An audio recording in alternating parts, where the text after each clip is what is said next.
moya wamu, moya wamu ya kutumisa umukulu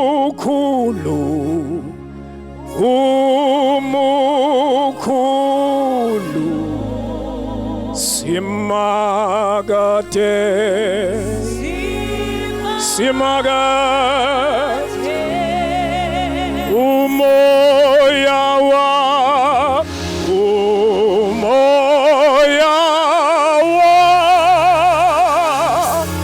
uya kutumisa umukulu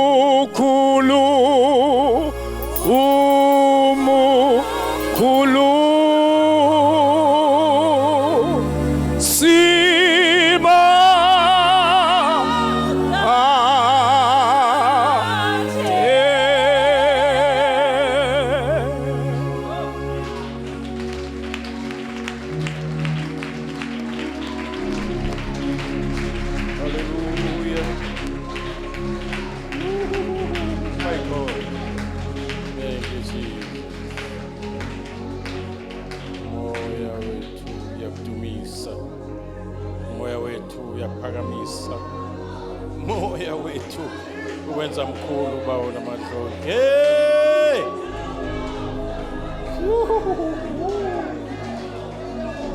Yes. Jesus.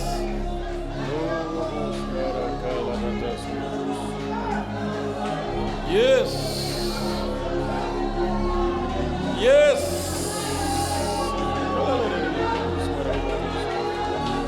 Lord. Yes.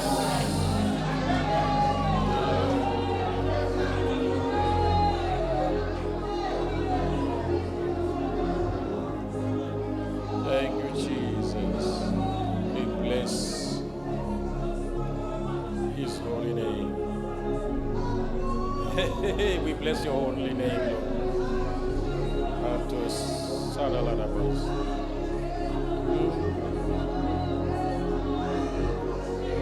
Thank you, Lord. Salarabo shakatasa. Yaktumisa. Moya wetu yavuma. Yes, Lord. Moya wetu yavuma. Moya wetu yavuma.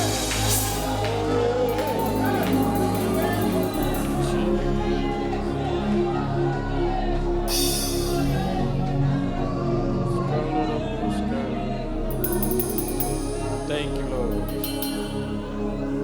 We have a reason, Lord, to thank you.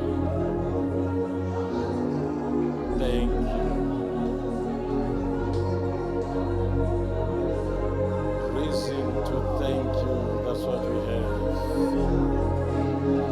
We have a reason to thank you.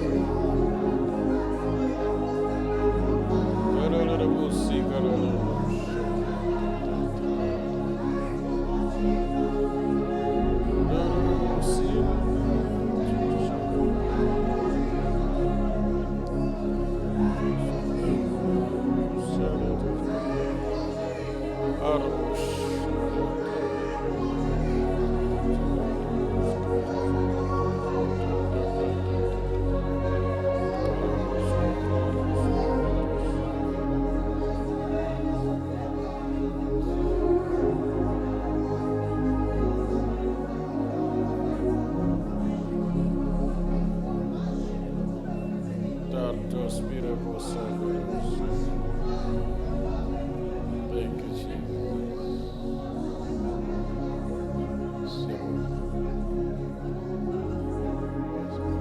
Sisesebukhoneni bakhe umdala kunezinsuku zingakaqali waye esekhona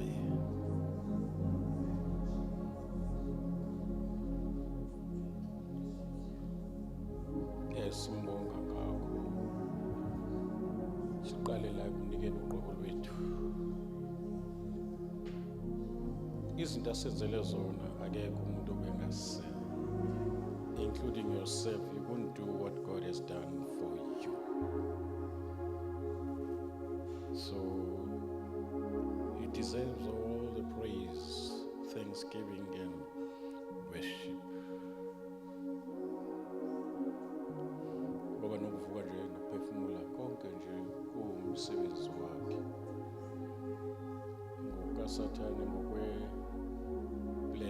kaSathane ngabe kwi-history sekuxoxwa ngakuthi wayengave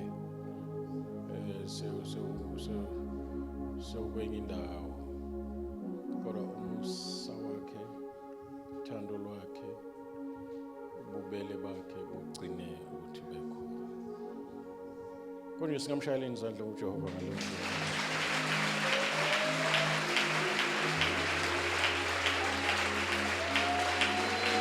Yes. Yeah. Inhlokomo.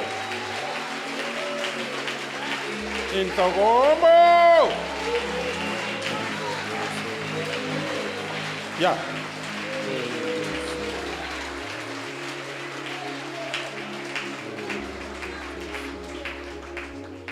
Thank you. Izulu liyabonga. Liyabonga izulu. Nenze kahle. Sisemi kanjani bazalwane? Siqale phezulu ukukhulekela izwe lakithi umhlaba lo. Sihlanganise nokuthandazela abantwana babhala manje kuyabhalwa ama-exams cishe sephuza ukuthi sibakhumbule abantwana bethu emthandazweni nabo bonke nje ababhala uvuyo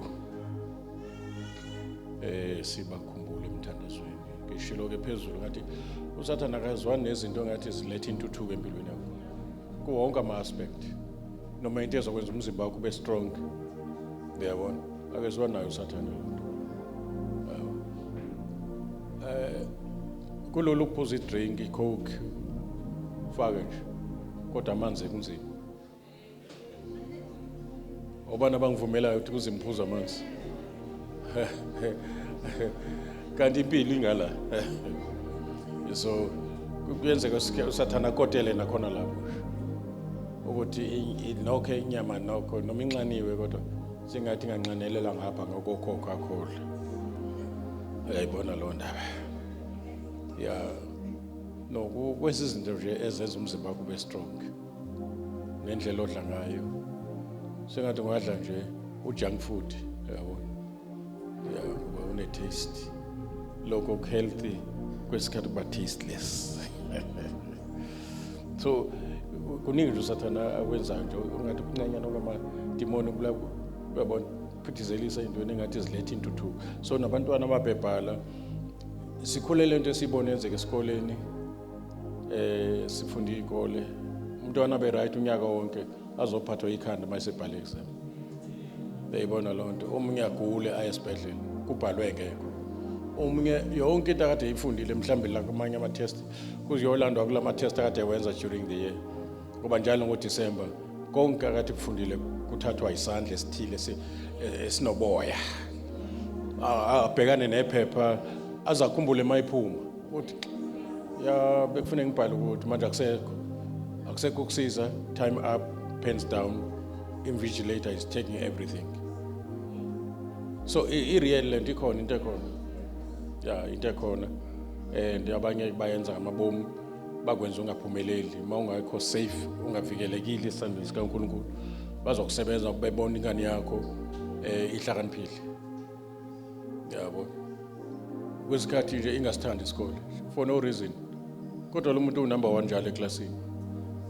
Njengomfana nje ewasindiswa e330. Kwakwaziwa nje ukuthi makubizwa ama report uzophuma phambili. Kodwa wagcina ehlala ebridge. Kuyaliwa. So asidlali manje izinto sithandazela ababhali examination ngoba kuyaliwa. Malibonge igama lenkosi. So siyambonga uNkulunkulu kakhulu bazalwane, sizoyenza lenkonzo ngokuphuthuma. Asicela baphakathi eziphambili azosihola kule nkonzo sonke njengabapriest sithandazele lenkonzo. Sithandaze kanye nomkhonzi kaThixo zosihola enkonzweni yokukhulekela izwe lakithi. Yozwa ngisezulwini thethelele isono ngiphilise izwe kunomnyakazo omkhulu wenzekayo iAfrika yonke uyanyakaza uma umuntu ohlole izinto yabona iAfrika is being taken to another dimension.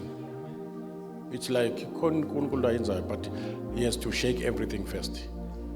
Yeah, ukuze ezingekho eplanini yakhe zishake zisuke zonke.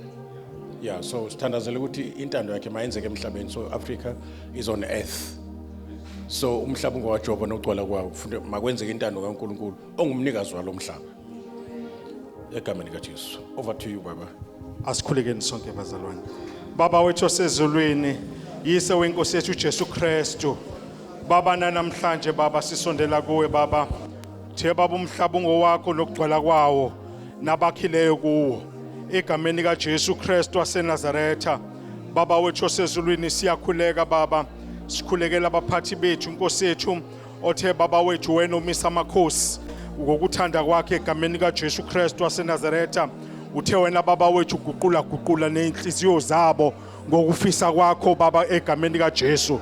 Baba sibaletha kuwe inkosi yethu ngegama lenkosi yethu Jesu Kristu waseNazaretha. Sizothi baba wethu namandla onke sibanikela kuwe dwala laphakade. Sithi inkosi yethu bonelela izwe lethu Nkosi, siza neSouth Africa egameni kaJesu waseNazaretha. Baba wethu namandla onke nalizwe lethu na umhlaba wethu ngegama likaJesu waseNazaretha. Baba wethu namandla onke umungekho kuwe wena baba akukho kuyolunga, akukho kuyosebenzela. Baba wethu namandla onke siyakhuleka sithi baba wethu namandla onke nabasemagunyeni nabashaya imithetho siyakhuleka baba ake bayishaye baba wethu ukhona ngegama likaJesu ukuze baba wethu siphile kahle, siphile ngokuthula ngegama likaJesu Kristu waseNazaretha. Baba wethu namandla onke siyakhulekela baba wethu onke ama department akhona eSouth Africa egameni kaJesu waseNazaretha. Baba wethu namandla onke siyakhuleka abaholi bawo egameni likaJesu waseNazaretha. Sithi baba wethu sibambele bona ngegama likaJesu. Awu baba wethu namandla onke wena wazi inhliziyo zabantu, wena okugijima konembeza babantu. Baba wethu namandla onke noma ngathiwa baba isizwe sibole kanjani, wena baba wethu namandla ukhona umvusayo ukuba baba wethu namandla onke uphilise leso sizwe ngaye egameni kaJesu. Baba wethu namandla onke nathi baba siyabona ukuthi kunezinto ezingahambi kahle ngoba wena baba wethu ukhishelwe ngaphandle ngegama likaJesu waseNazaretha. Sithi uJehova wethu akabuyele eSouth Africa egameni likaJesu. Buyele ezikoleni baba, buyele eParliamente, buyele kuzo zonke baba wethu izindawo Nkosi yethu namandla onke eSouth Africa egameni likaJesu. Buyele emndenini egameni likaJesu waseNazaretha. Baba wethu osezulwini siyakhuleka egameni likaJesu waseNazaretha. Singeke senze lutho uma wena baba wethu ungekho, siyawugcina ngokufisa kodwa singafinyeleli baba wethu ezifisweni zethu zonke egameni likaJesu uma ungekho wena. Baba wethu namandla onke siyakhuleka egameni likaJesu waseNazaretha. Sikhulekela upresident wethu egameni likaJesu. Sithi baba wethu namandla onke sikhulekela umusa wakho phezu kwempilo yakhe egameni kaJesu. Baba wethu namandla onke siyakhulekela baba wethu umusa wakho ukuthi uhlale phezu kwakhe ngegama likaJesu. Baba wethu olungileyo akwenze kwenzayo baba ngokuthuthumela nangokwesaba igama lakho nangokwesaba izwi lakho ngegama likaJesu waseNazaretha. Siyakhuleka baba wethu namandla onke, sikhulekela onke baba ama department akhona egameni kaJesu nabaholi bawo Nkosi. Sikhulekela oma premier egameni kaJesu waseNazaretha. Sithi baba wethu namandla onke ngenelela baba, ngenelela Nkosi kula uma office, ngenelela baba wethu namandla onke. Nkosi yethu olungileyo kungabi khona baba inqumo ezithathwayo ungekho wena baba. Siyakhuleka egameni kaJesu baba naba abantwana bethu baba bayabhala Nkosi yethu namandla onke. Siyala umoya baba otshotshisa ingqondo zabo ngegama likaJesu waseNazaretha. Siyala umoya wefiya egameni kaJesu waseNazaretha simoya usilayo umoya we-anxiety egameni kaJesu waseNazaretha siyakhuleka baba wethu osezulwini sithi baba wethu namandla onke umusa wakho baba awuphinde ukhava abantwana bethu egameni kaJesu waseNazaretha umoya oyingcwele umoya weqiniso uhlale phezu kwabo ngegama likaJesu siyababiyela egameni likaJesu waseNazaretha sibiyela ngisho ifuture yabo egameni likaJesu waseNazaretha sithi baba tshona amandla onke iba nabo baba ngegama likaJesu abanye inkosi yetshona amandla onke abasaliboni ikusasa abanye inkosi yetshona amandla onke sebegive uphile siyakhuleka egameni likaJesu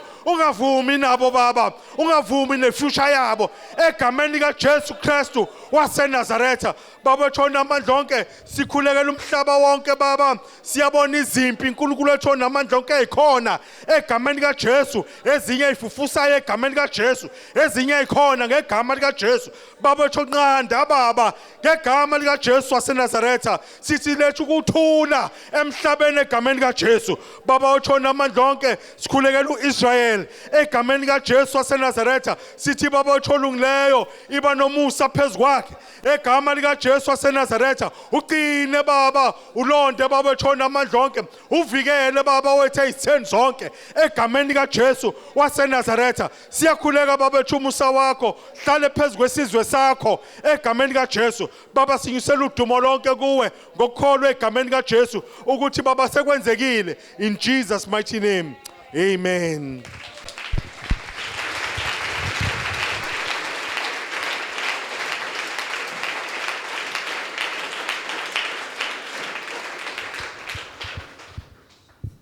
Singahlala phansi bukhona inkosi bazalwane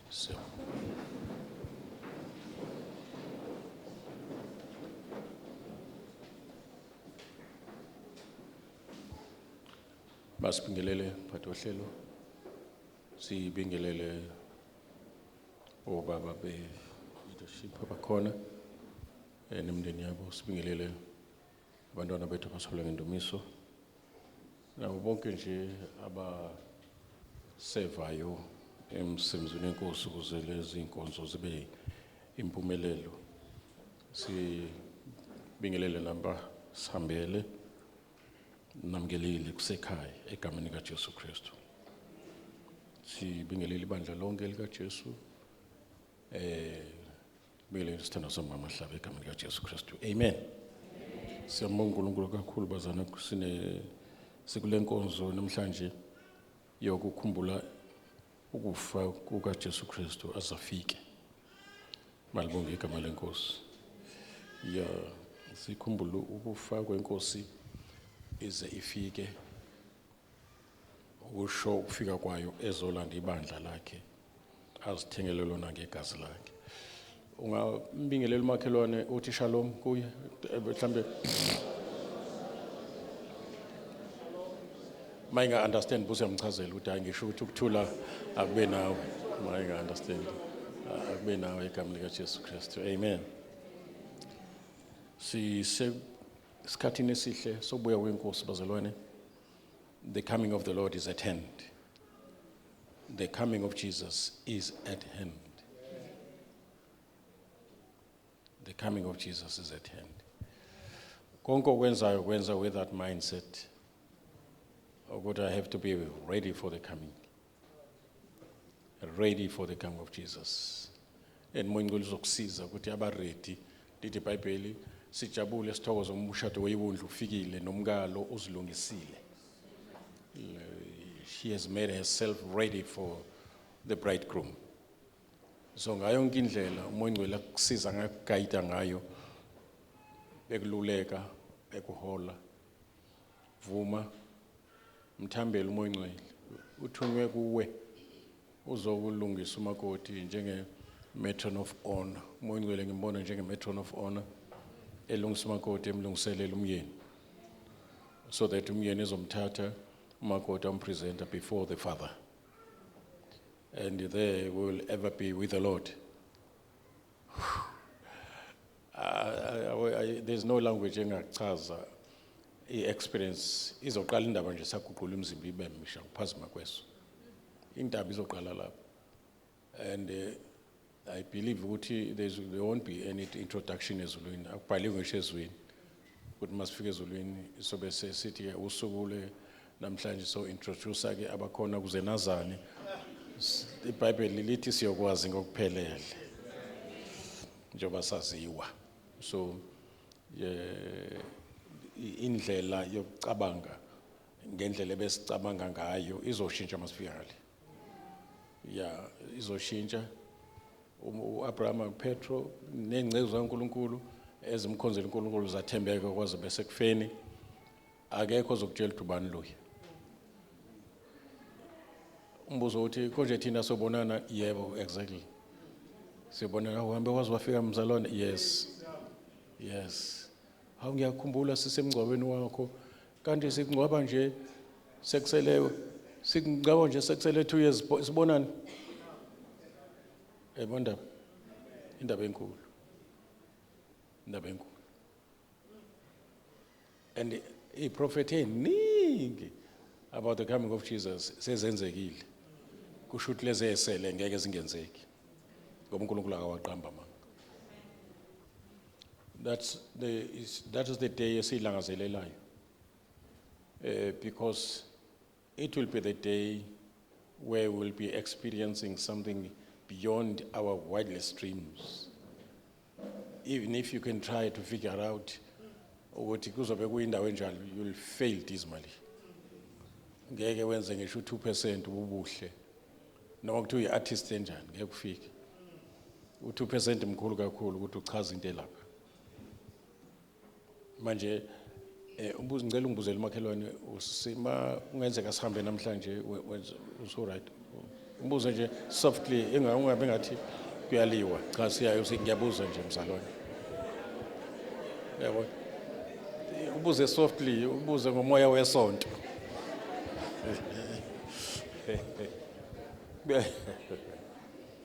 Glory to Jesus. Ngicela ubone izandla zabathi I'm ready. How napalmsa nonke. Okay. Right.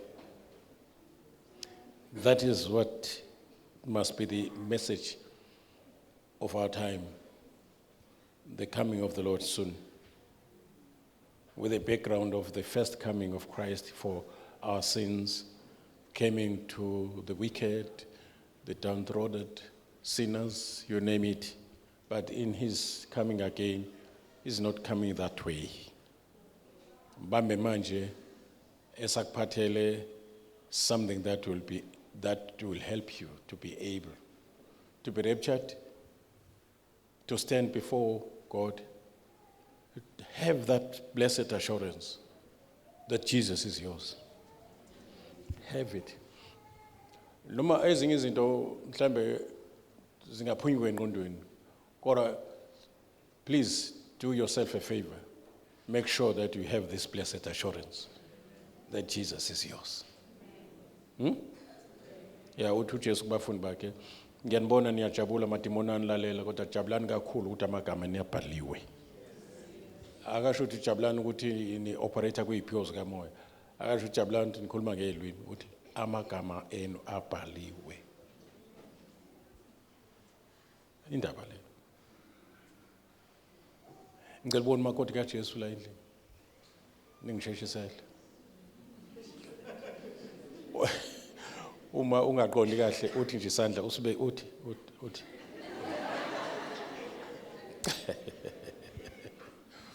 Uyayibona lonto.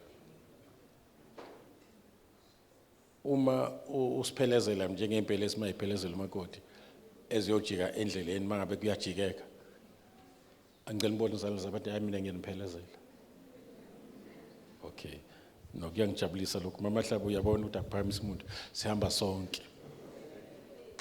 Yeah, sihamba sonke.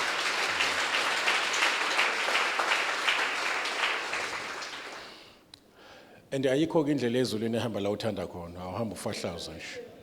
Ucama uzofika la uya khona. Kufanele silalele imfundiso uza kwabamlindile. And he has made herself ready. Umakoti kaJesu has made herself ready. abanalelo themba bayihlambulula. Yabona akwazi ukuhlala ke unomuntu owanquma nje uthi usengixolela uNkulunkulu. Bandla ukuthi ngimxolele ngeke. Hayi singamani uNkulunkulu asale nezulu lakhe. Yeah, bakhona abasho njalo. Yabona once ukhulume kanjalo kusho ukuthi awuzange uyithole. Ha uthola ngalutho akhulunywa kanjalo umuntu oyitholile. Umuntu oyitholile uthi sosuka ke siyephi. Asina option. Ngoba amazwi okuphila atholakala kuwo. Akufuneki futhi mawusinziwe ngathi wenzela uNkulunkulu ifavor. Ngibona ukuthi ngikhona enkonzweni namhlanje uNkulunkulu uyangibona. Hayibo. Uyayitshela mosimo njalo. Fana nomuntu ngiyabonga Nkosi ukuthi angifani nalo. Ngizila kabili ngesonto. Ngikhipha nokweshumi. Uhambe eyitshela phambi kwaJobe lokho eyineka. Akwenziwa kanjalo. Tshela makhelwane akwenziwa kanjalo.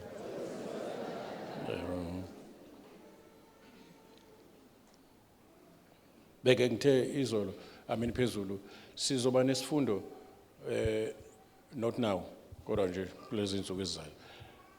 Ke sibuke umama Hlaba uMongcwele umsebenzile kakhulu kule ndaba ye local church nama cell groups you see.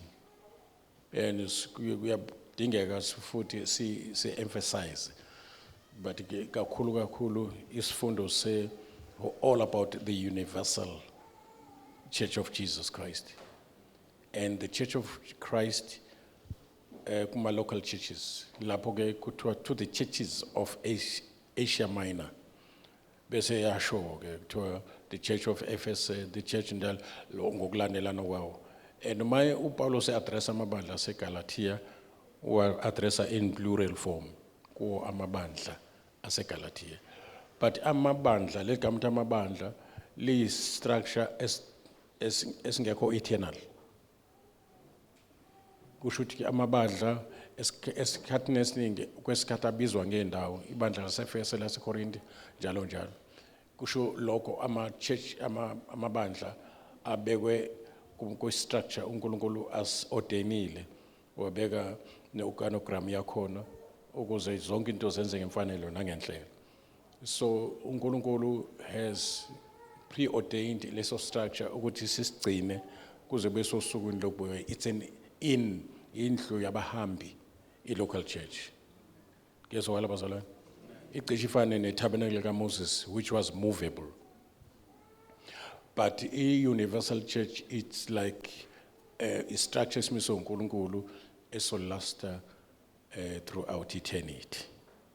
So ilapho ubaptizela khona ngesikhathi kwamukela uJesu nje ingakho kuthiwa ngesona esodwa esiphendukayo kunentokozo emazulwini. Kusho ukuthi into eyenzeka iwitness wena amazulu ukuthi khona o introducewayo into the kingdom and into the universal body of Jesus Christ.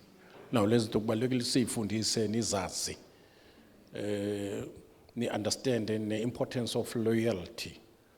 Be bona fide member of the local church where you are kept, where you are trained, where you are prepared, where you are equipped, where you are disciplined and discipled.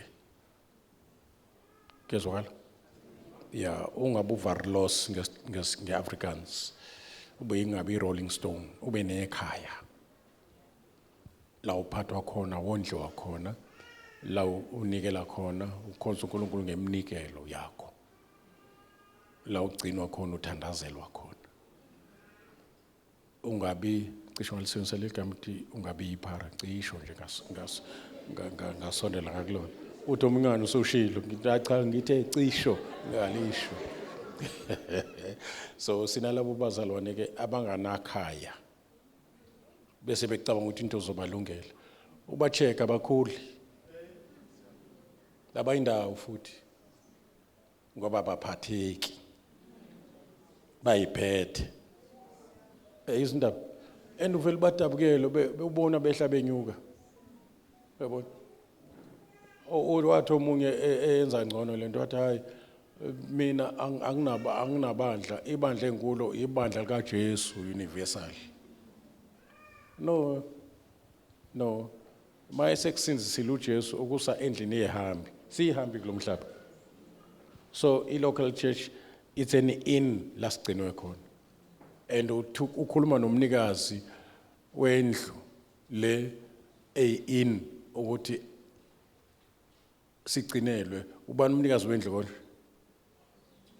esishiwe naye uMongcwele osigcine kuze kubuye uJesu. Very important. That is why ungathi kuyabikwa nje mama uzalwane engeze uba khona ngoba accountable, loyal, faithful. You are a member, bona fide member. That is why kubalekile ukuya emanzini amaningi. It is for you ekubeni ube member egcwele yebandla elibonakala ngamehlo ngoba i-Universal Church awukwazi ukuyibona ngamehlo. Kodwa i-local church yakwazi ukuyibona and ixubile abahambayo nabangahambi.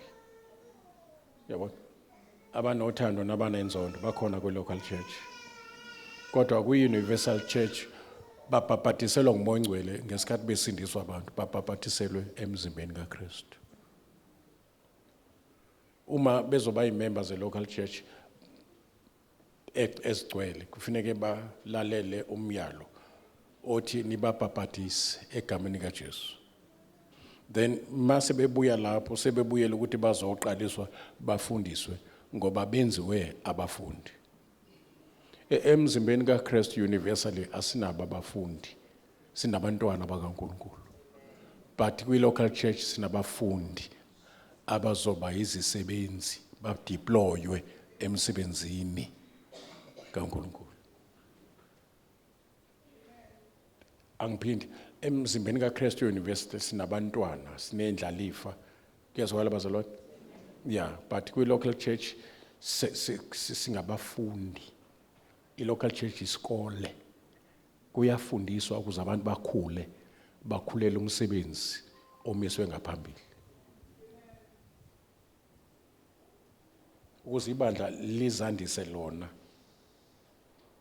ibandla limultiply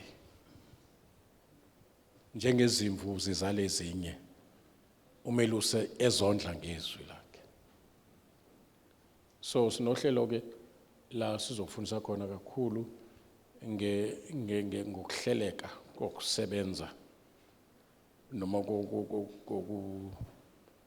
kokuqhuba umsebenzi ukuthi ibandla likhulele ekubeni uNkulunkulu akwazi ukusebenza ngalo. Ningilalela? Singayibiza rules and procedures, but they should be based on the doctrines of the apostles, the sound doctrine. Kulonto so bese sifundisa ngezinto ezifaka ibandla kuma practicalities. Besabeka ifoundation sonke lesikhathi. But manje sisondela endaweni yokuthi ibandla liqale ukuba libe more active ngezimfundiso ezilenza lingene kuma practicals. Bese ibandla ke likhulele noma lifinyelele ebudodeni ibandla lingabe saba yingane lifinyelele ebudodeni lizakhe lona ngothando.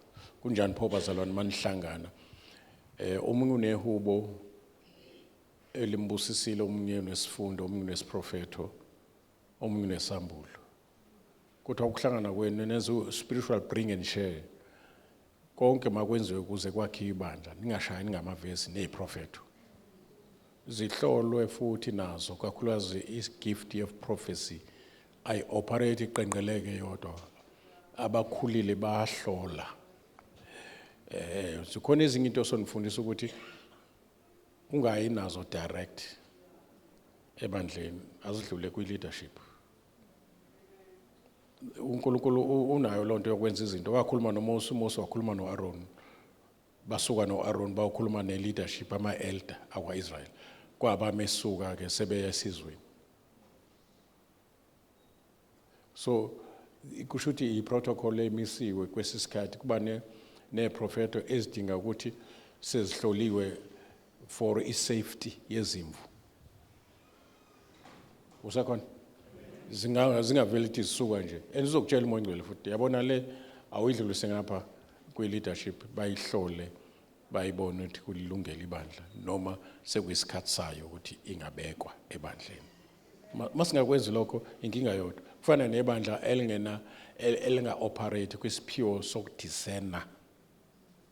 Ngoba nawe as individual ungumzalwane siyaliwe ezweni lenkosi ukuthi asibahlole omoya.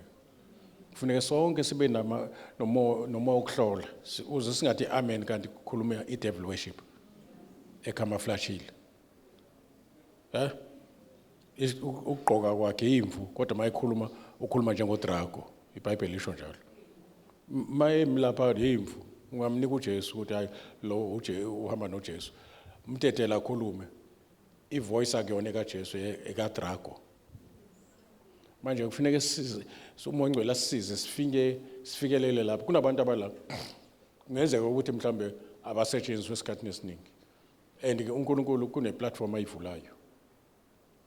Phezulu uNkulunkulu very strong ukuthi akufanele sesithola izinto ezingaka zifundiswa ziphelele kuthina. Inkinga leyo. Asibizelanga lokho. Ukuthi siyosho ngathi siyasonda. Uthi uPawulos into osizwe ngami Timotheo mina ngizithathe enkosini ngakwamukela enkosini lokho enginika kona bese ngiyinika wena Timothy wena zidlulisele kwabathembekile abazozidlulisela kwabanye uyabona uJesu enika uPawulos unika uTimothy uTimothy unika abathembekile banika abanye ayihlali emntwini into izwile ayifanele nje lento ukuthi uzewedwa wena enkonzo njalo nje awumemi nomvela umema ungazange uthandazele umuntu ozomema ngoba ngesikhathi ummema isitha siphutheka isingqondo yakho ukuthi angayizwa lento esho uqale wayo phanga impango ungakasibophi isiqhwaga esigcinele impahla ukuthi ingathintwa so emthandazweni noma kubiza ukuthi uzile ukudla njengoHana uzilela ukuthi akube khona umntwana engizomzala enkosini spiritual. Uma ungenzeki lokho kusho ukuthi siyasonta somfazi kaJesu oyinyumba isono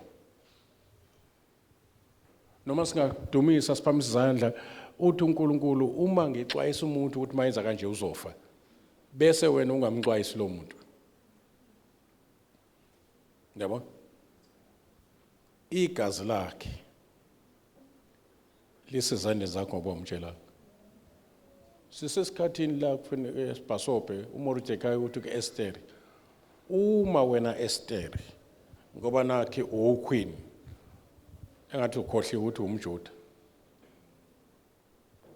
kanti isimemezelo sesiphumile ukuthi bonke abantu bakwaIsrael bazoshajaliswa idate seyimisiwe nesignature yenkosi seyikhona manje mawuzothula ungacabanga ukuthi uyosindela kuba umka wenkosi inkosi sayine yathi bonke abantwana baIsrael they must die so uma uzothula kanti ubekwe lapha epalace for such a time as this uzube seduze kwenkosi nawe awusindile uma sithula zande ezinye inkolo laphandle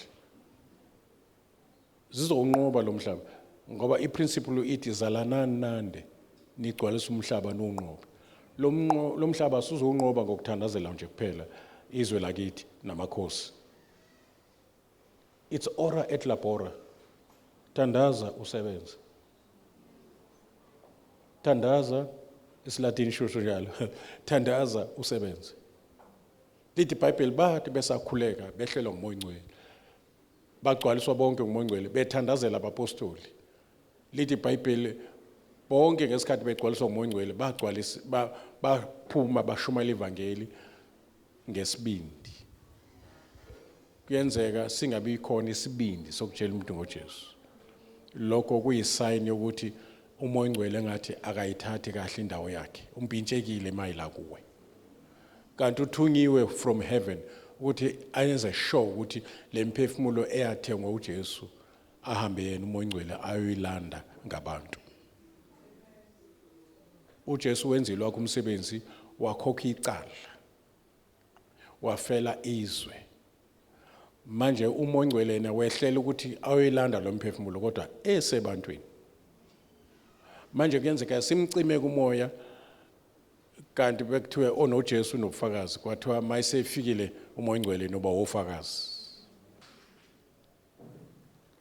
Manje kusenza lokho singa-understand ukuthi lihloboni kaJesu esiyitholile esenza sithule kanje ngesikhathi esinje. Sixwayisiwe-ke uthi umoya ongcwele asisindanga nathi njengoba sithula nje. Amanzi angena endlini. Uyanitshela. It's now or never. Ningilalele nonke?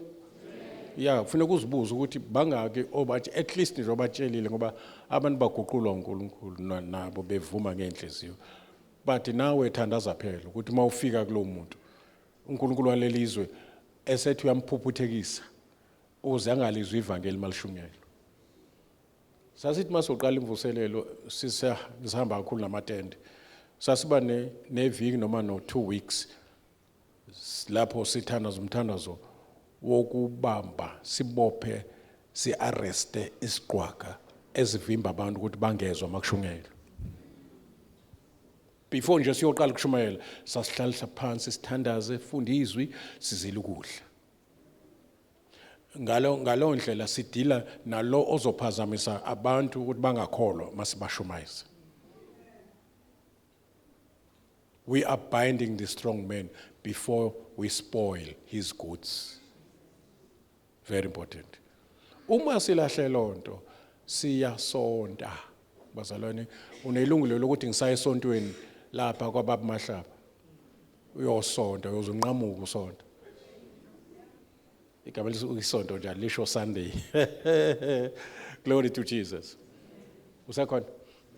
Ngicela ubuze umakhelwane wakho uthi uzisha ngani wena mingaki imphefumulo oyitholile ever since noma nje uzawedwa nje kanje uzonje ukunquza nje manje singabanandlela ke ukwamkela abasihambele lo samukelana nawe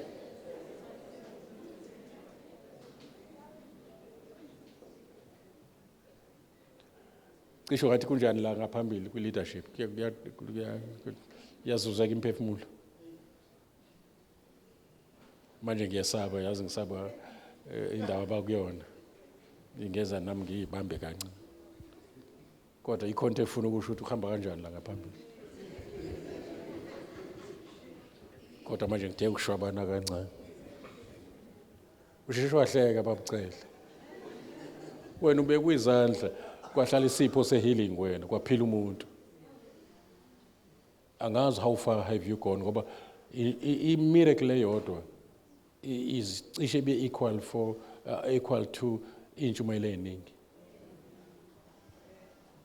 ngesikhathi uPetro eshumayela kwasinswa 3000 one go ngesikhathi evusa isishosho kwasinswa 5000 amadododo bengekho abantu besifazane you can see ukuthi uSathane yini alwe nama miracles nama healings nama deliverances kade ngibhizi noma umntwana kaNkulunkulu nje engathi ubehlaselwa imimoya athi amadimoni wena uzokwenzani ngoba sesihlula abaningi abafundisi wena ubungibani uSathane uthini manje hey usho kumina kanjalo yabo makuphuma inkonzo nje bese ibhizi nalo lokuzana bathi manje liyahlule ngibuke emehlweni sengithi mina hamba ke ndoda shesha ngoba manje lento oyishoyo mina ngiyamkeli uma uthi wena ubungibani sengidlula abaningi uhlula abaningi awuzange umhlula uJesu phela usukhohliwe yini yeah relax ama ukhipha amadimoni relax ngoba ubhizi udila nento eyanqotshwa hey wonder relax lento ayihambi ngokuthi you must be a specialist no lithi iBhayibheli abakholwa egameni kaJesu yeah ungethu ngimini mangicaphuna nje phakathi kwabantu nanga umuntu la ugulela ukufa ngithi wesibani awuze phela ngibeke izandla Nkosi yami we into ebamba abazalwane ke uSathane usebenza ngento eziwu2 ukuthi ungawabona amandla abekwe kuwe 2 1 doubt 2 fear ngabe sikude entweni esesezwile la.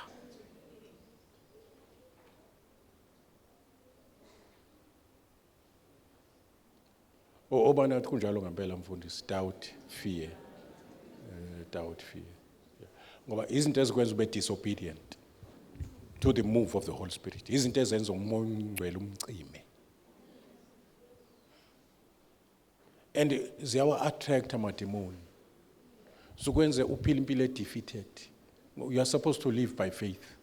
Manje you are busy living by doubt and fear. Athi uJobe lento ebengiyesaba ingehlele. Yabo? Uma ufunda kahle istory sika Jobe, nayo bene contribution ukuthi ehlelo lento yamehlele. Ngoba waqala waveza ifear. Wazwenza umhlatshelo mhlawumbe ingane zami konke eziyenzile nje ebhedayo. uNkulunkulu uzozishaya, hey Nkosi yami nginovalo.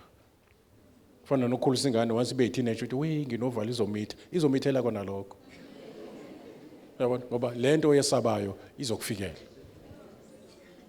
Yabona ngesikhathi uNkulunkulu ethi makubekwe njengokukholwa kwakho, uSathane ngale uthi makubekwe njengokusaba kwakho. Yeah, ifaith kaSathane ifear.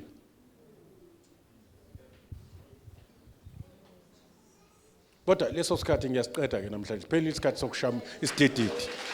Yabona? No, not you. Yabona? Nginolaka olungcwele njengoDavid owayebuka uGoliath 40 days emphambi kwempi kaJehova. Hayi khula phezulu kwendle esonto. Kodwa ngoba manje uyababona nabo banefiya. Yabona? Lithi iBhayibheli bashaya uvalo, bengakashaya uGoliath bashaya uvalo. Yabona? Qhambi yafika uGoliath sebe paralyzed. 40 days. Uyaba challenge bayagodola. Waqhamuka umfana, washiya izimvu, waqhamuka umfana obovana. Njengomfana kaBaba uNene. Waqhamuka umfana obovana. Eqhathukela usisi. Ubona amadoda lapha enentshebe edatalizeliswa nenkosi yakhona. Wathi kuzokwenzekani ngalomfokazi isho ngalomfilisti ongasokile. Akanandaba nosize, unendaba nongasoki. Usho ukuthi akekho kuyicovenant noNkulunkulu. Singambuka umuntu ngokwamehlo ngokwe-quality. Asimbuke ngokwe-quality. Most of the time equality is spiritual. Yabo. Akasokile. Ngesikhathi bebuka istage sakhe, yena ubuka ukuthi lo muntu no. You can even say ngathi uDavid wayethi he's too big for me to miss. That's a man of faith. It's a lie from the pit of hell ukuthi awunayo faith. That's a lie. Kanjani awunayo faith kanjani uzwile because faith comes by hearing. Now you are denying what you have. Uthatha uSathane engqondweni. Engathi awunayo unayo. uGideon kwathi wahamba ngamandla onawo. Engazi ukuthi kanti unamandla okusindisa uIsrael. Ekodola namandla okusindisa uIsrael. Watshelwa izulu ukuthi wena ayike amandla engizokunika wona. Uzohamba ngalawo obukodola unawo. Ayike into ebhlungu njenge-ignorance. Ngithi ayike into ebhlungu. Lithi iBhayibheli asibona abangawazi amaqhinga kaSathane. Lest he takes advantage of us. He's an opportunist, uSathane. Kuyezwakala? Ngoba manje sikhula sitshela ukuthi kunezifo ezingalapheki. Engabe manje sikhula ke manje la spiritual sitshela ukuthi welapha zonke izifo. Sikushiye lokho kudala. Ngoba sesiphethe okusha. Yabona? Ama statements of faith kufuneka ashintshe ngoba sifike namanye ama statements of faith amanye siphuma nawo emasontweni omthetho. Yabona?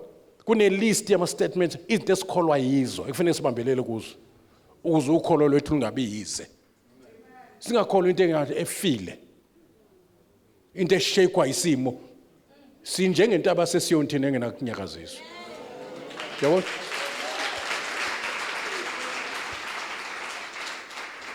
Yabona? Ningi into engiyirefusile by God's grace ke. ngifuna nibambe lona njalo mangikhuluma engathi khona izinto uNkulunkulu angisiza kuzo. It is his grace. Now kuyenzeka igrace iyambulelwe abantu bonke ayethu sonke igrace sisinzwe sonke by grace kodwa kunabanye phakathi kwethu abayifrustrateayo igrace usho njalo Paulos uthi I don't frustrate the grace of God. The grace of God can be frustrated isikhona izokusebenzela.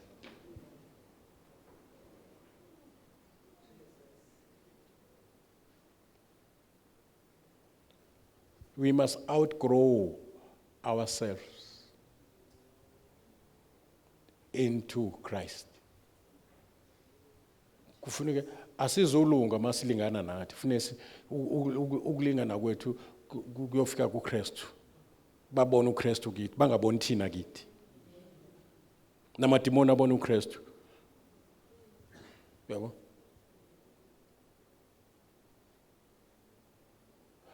Ngisho amadimoni esethu ulibambe lingashoni akuthusa usathane uyabhodla njengengonyama engesiyo uJesu ingonyama omndeni kaJuda not usathane usathane ubhodliso kwayo khona uzonyakaza unyakaziswe usathane owanqotshwa ngoba uyakwazi lithi iBhayibheli uyakwazi uziguqula azenze ingilosi yokukhanya yabo si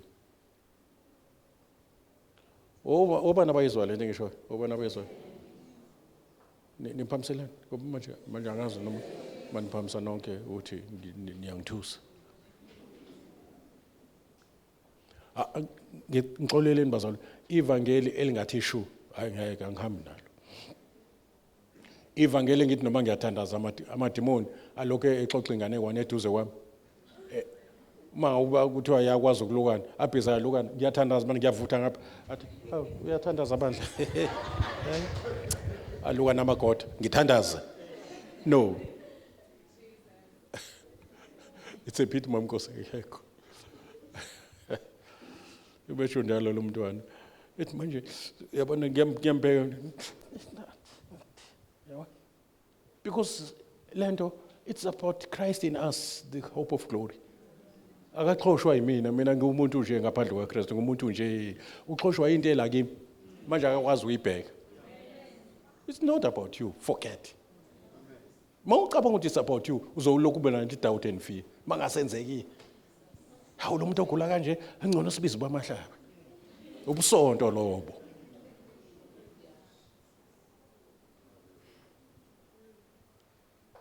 Nikona yeah uNkulunkulu ukhethe wena ubuthakatha engathi ubuthakatha unakekile uphansi asikaze sikuvulise nangomthandazo kodwa uNkulunkulu ukhomba wena ukuthi wena uzophilisa lo muntu ngoba lo makuthiwa wena uzophilisa lo muntu uzomphilisa egameni kusho ukuthi akasaphiliswa wena ke futhi lapho usophiliswa uKristu ekuwe yabo awuphiliswa udokotela uphiliswa umjovo kaDokotela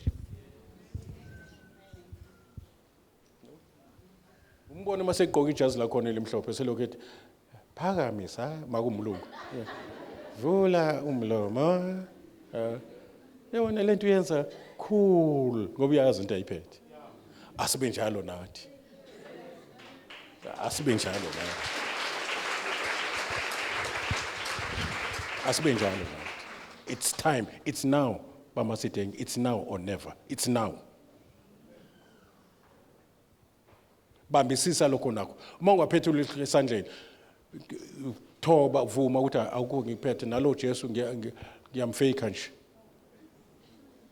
sengicela ukumamkela on a serious note manje bengisanlingisela ukuthi wena ngiyayithanda wena lento kodwa bengakafuni ukuyikomita masinyane ha kunzima kule nkonzo yenu kunjani Joli hayi ngiyani kancane hayi futhi mina ngiyayiphuzela nje angithi uJesu wenza iwayini manje nina nicabanga ukuthi ngcono yini akhuluma izinto athi kodwa manje ngiyayithanda ngiyakubona ukuthi kuchintshile kodwa sabe sibona sibanjwe into zomhlaba it's all about him ucabanga ukuthi yonke lento yokusindiswa nokuphila impilo obungcwele izokwenziwa amandla akhe no can't forget xo iyeka nje ingakho kubizwe engezelanga abalungileyo ezela babi ukuze kudungiswe amandla omusa wakhe ngokushintsha isifebe sibe umprofeti. Kufuneka akuthole ufile ngeziphambeko. Angakutholi usayitshela ukuthi ungcono. Ngiyabonga mina Nkosi ngoba nasesontweni ngiyahamba futhi ngiyahlolwa ngiyintombi ehlolwayo, ngenza yonke into bengikhona nje kulomcimbi wentombi nje zomhlanga. No khohlwa nokungena kanjalo. No singeni kanjalo ezulwini. Ingakho ethi Michael mana babe nolomqondo ababhali nabafarisi babecama ukubangcono. Yabo yonke into babe neattitude ebhedayo. Yabo babe ne spiritual pride. Usethi uJesu nipha sobheka njalo nina ninga overtake kwayifebe neziphingi zini overtake ziyongena ezulwini zinishiye ninje. Yeah zingene phakathi khalakatha njengesigebengu. Esathi ungikhumbule wathi uJesu asingene finish. Ngoba lento it's by grace. Yeah. See? How mangangithathela umusa kungasalinja nje ekhongothayo. Njengoba ngathi ngihloniphekile nje umusa uyangipholisha. So ingakho ungakwazi ukuphamela uNkulunkulu ngoba ungenzela umusa. Ngesikhathi umusa uyathobisana. Umuntu okhula emseni uyathoba phambi kwaNkulunkulu ukuze uNkulunkulu akwazi umphakamisa. Uyamfrustrate uNkulunkulu mawuthi akakuthobe. Umsebenzi wakho ukuphakamisa abayithobayo. Ukuzithoba okwakho ukuphakanyiswa kaNkulunkulu. Mawuphakanyiswa uye akekho ongakushonisa phansi. Like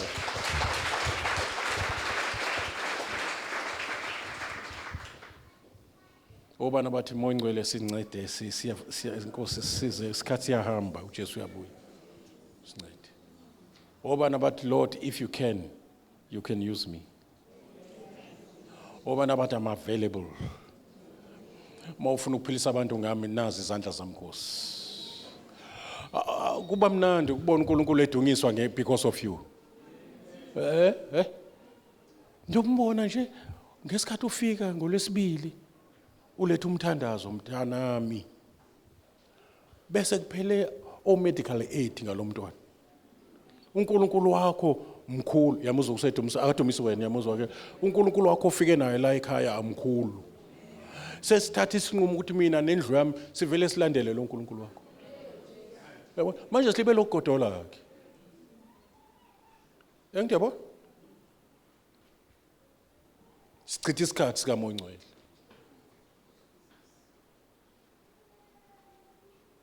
And asikwazi ukukhokha lecala ngaphandle ukuthi senze lento uNkulunkulu afuna siyenze. Sivume futhi ukwenziswa. Ningabuka eceleni bukani mina ngithi sivume musubuka kanje. Sivume useJesu.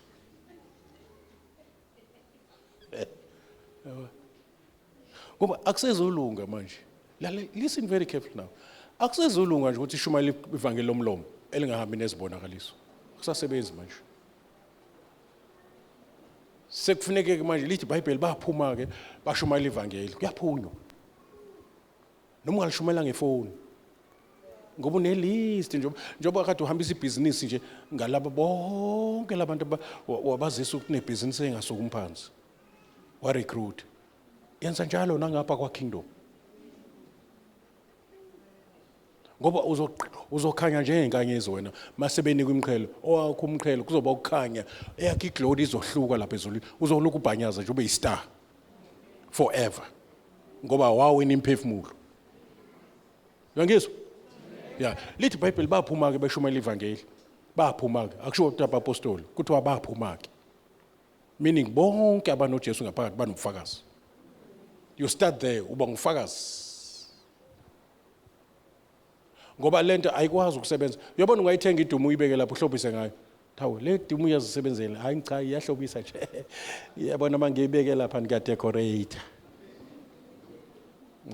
Phela ngeze interior decorator. Usu decorator ngedumo. No, idumo kuyona ukudecorator eyokushama phela afe. Manje siyadecorate ngoJesu, decorate ngegama lakhe. Lokhu silibiza kamnandi. Sithi Jesus is my savior. No.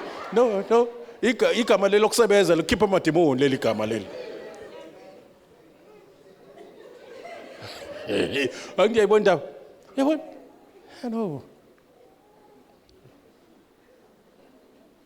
You see. Obana bakhumbula ukuthi ngithini manje? Ngithi obana bayikhumbula lento ngishoyo. No sengisho ukuthi obana abahamba nami abangasali. Bengithini ke ngifuna ubone ukuthi nina lalela. Before that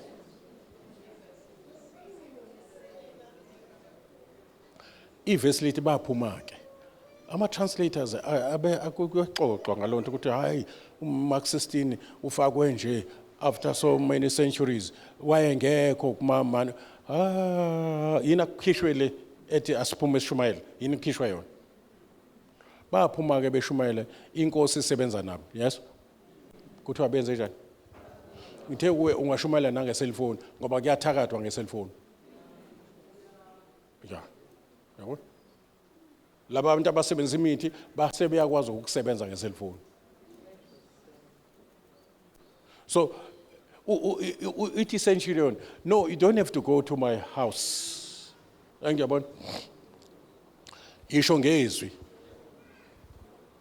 kusho ukuthi ngamanye amazwi your voice can travel and do something there usekhona la endlini isho ngezwi uthi uPaulos noma bengifisa ukuba nani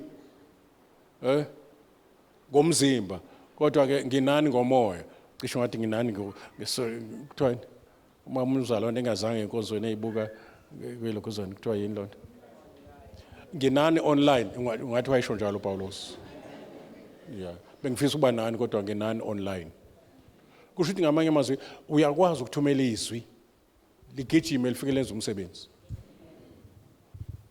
ngizama ukukhumbula ukuthi ubani lo esasemthanazela mamahlaba kusekhona ama telephone booths wehlelo uMongcwele wawakhona lapho ku telephone booth ehlelo uMongcwele through the phone seswazini wehlelo uMongcwele efona kuphila abantu befonelwa yabona so kusho ukuthi mawuphethe iselfoni especially i-smartphone uphethe i-platform yokuhambisa ivangeli even overseas uma uyithandazela uyizilela ukudla lo nto uthi engizokhuluma naye enkosi akwenzeke imali uvula into encane la msebenzi noma ingabe 10 minutes uvula into encane nje ngebreak emsebenzini nikona no yeah makuthiwa shumela izwi kuyisikhathi noma ngesona isikhathi akusho ukuthi shumela izwi ngesikhathi somsebenzi kusho ukuthi ngesikhathi isikhathi esivulekayo nikona bazalwane noma i-lunch time lo eNamibia ngesikhathi ngisashumayela ku radio station yakhona babe nginika 5 minutes ngivule ngomthandazo ngifunde izwi ngenze altar call ngithandazela abantu kulo 5 minutes baningi abathu abasizakala kulo 5 minutes wayizwa indaba so manje bengikhuluma lapha phezulu ukuthi ezulwini umnyango uvuliwe ukuthi umuntu eyinikela izulu lumamkele uphila kwakhe kofihlwa noKristu kwezasemazulwini kwenzeka irapture umuntu mayisindiswa spiritual kwenzeka irapture ngesikhathi umvumisa uJesu nje noma nisebhasini njengomthenwa owavuma uJesu egibela inqola ejoin uPhilip ezochazela umthenwa ukuthi yini lento ayifundayo uthe ukubayizwe makubuzakala mayibuza ukuthi manje nanka amanzi ningilalele noma nilele yeah iyabalalisa yini abantu lento ngisho iyabaduduza bayathandaza ngasi kahle so now uyafunda umthenwa usethi uPhilip uyayizwa lento uyifundayo uthi umthenwa hey mhlawumbe ngiparaphrase ngiyathanda kona ukuyifunda kodwa manje angizwa ukuthi ithini lento engiyifundayo futhi wafunda ichapter ngoba kufanele sibe ngama opportunist manje wathi nje umzalwane umuntu umhleli naye ethi wathi ngikhona nje mntaka baba kodwa ingxaki especially uma umuntu wesifazane uyavuleka umuntu wesifazane athi nje kushiya ekhaya kunzima bese ixabene uThulu nobaba kaSiponono. Usho la eTexini. Hayi ukuba nje cishwa ngibeka isandla. Yebo. Ajabulele kona lokho ukuthi uyakwazi ukuyithulula kumuntu someone. Umoya ingcwele uzothi kuwena naye opportunity. Ngiyangena la. Ngingena ngengxaki yalo. Yabo? Ungagijimisa indaba yokuthi umbuze isonto, umbuze yonke lento. Usukwezwa ngoJesu osindisayo. Hayi ngiyasonta. Hayi angikhulumi ngokusonta. Yabo nje ubeka ingxaki nje. Umoya ingcwele siyangitshela ukuthi i-opportunity lokufuneke manje kwenzekile ukuthi sihlale ndawonye khona uzokhuluma lento bese mina ngiza ne-solution. Ube bold ngento oyiphethe. Yabo? uJesu wamuzwa izilungu into ezincane kuyena. Ngeke uthi into ezincane kuJesu athule uJesu angazivezi.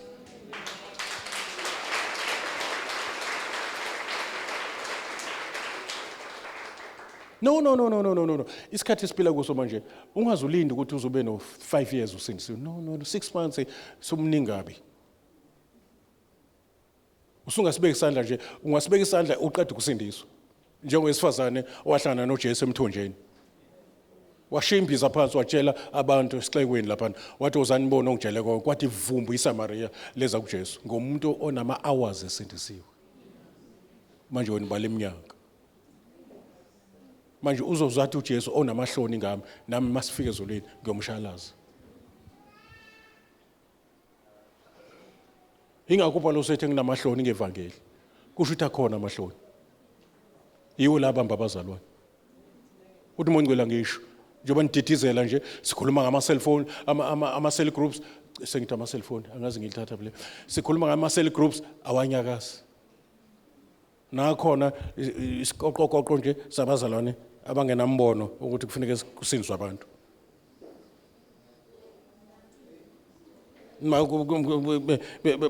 uma nje kulokhu zebona akhona nana ukuthi asithandazele imphefumulo ezongena asithandazele iminyango evulwayo sihambe soshumayela ivangeli sikuhlaniphe njengenyoka sibe nendlela ukuintroduce into yethu singalivezi isonto singasho ukuthi silethe inkonzo uzothi umuntu kunenkonzo yami hawo nenkonzo yami mina selokhu ngaqala awungakazalwa wothi silethe umthandazo and busuya lento yakho uyibeke kahle uthi bakubiza ukuthi ube nobufakazi ukuthi nami ngasizala kule nkonzo kwakunzima yabona ngoba ubufakazi bunamandla buyamnqoba uSathane ubufakazi negazi lewundlu yabona ubufakazi buhambisana negazi lika Jesu igazi kahle bamnqobile ngezwi lobufakazi nangegazi lewundlu yabona lezi zinto ziyahambisana ubufakazi bakho is so powerful buhambisana negazi lika Jesu lithi iBhayibheli bephuma ke beshumayela ivangeli inkosi isebenza nabo ifakazela izwi abalishumayelayo with signs and wonders kusho ukuthi lokho uma uthule noNkulunkulu akakwazi ukufakaza into eshoyo ngesikhathi uthi uJesu uyasindisa uJesu uyaphilisa ngemivimbo yakhe siphilisile ungakhulumi ngezono zabo ziyeke ecela bayazazi banonembeza mos bayazi ukuthi bayabheda ungasho wena niyabheda nizoya esihokweni nalento nithanda utshwala futhi wena ngiyakubona udakiwe namanje ngeke kubathole khohlo awuzuthola umuntu bazobuya ubani oyinikelayo kuthuleke uyakhumbula umzalwane wathi kanti ngiyangidakela sengishumayela ngaka aniphenduki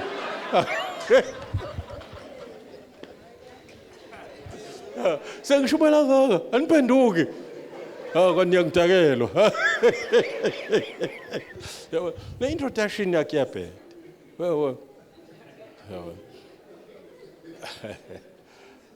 ibona lo iba nendlela uyifaka lento ingene uphakamisa uKristu uPhilip wafika eSamaria kugcwele amadimoni nezanuse zakhona washumayela uKristu nothi amasonto nani zabantu washumayela uKristu washumayela iansa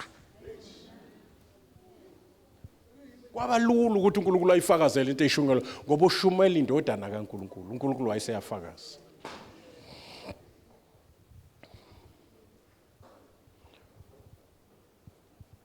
lento ayifuna uzube umuntu obani kwa theology. No.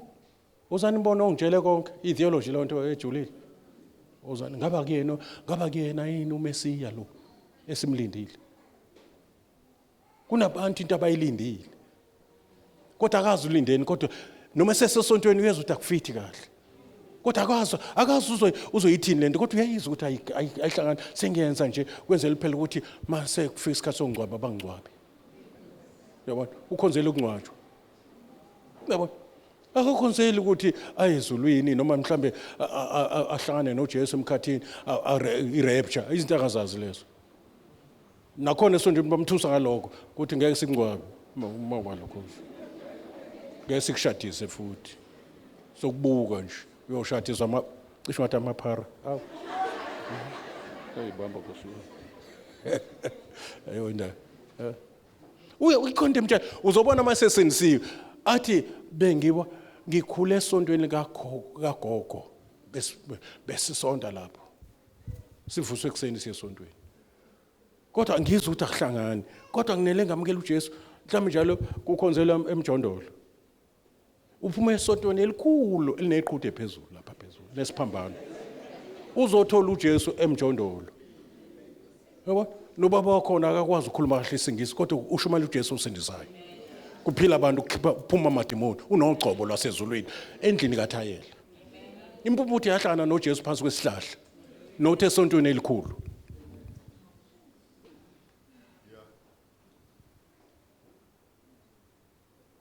Ningilalele nonke. Yebo. So uNkulunkulu anywhere ebhanoyini ungashumeza umuntu asindiswe. Anywhere. I say anywhere. La uJesu engakabuyi uma ukuthi uyabuka kuphela uyena wazosuku uNkulunkulu. But it's like we are going to see people abazosetshenziswa uNkulunkulu. Mase eqeda ukushumayela la avela athi shwi athathwe into. Yabona? Ngoba lezo ndawo zithathwa abathakathi. Athathwe into awushumela eCape Town. Engaligibela ngebhanoyi njengoPhilip athathwe into shwi ashwebeke emoyeni babone ukuthi nange ndiza ubamahlaba namabhantshi uyapi. Yabo useyushumela kwendawo. Uma yenzeke eBhayibhelini izophinda kule generation.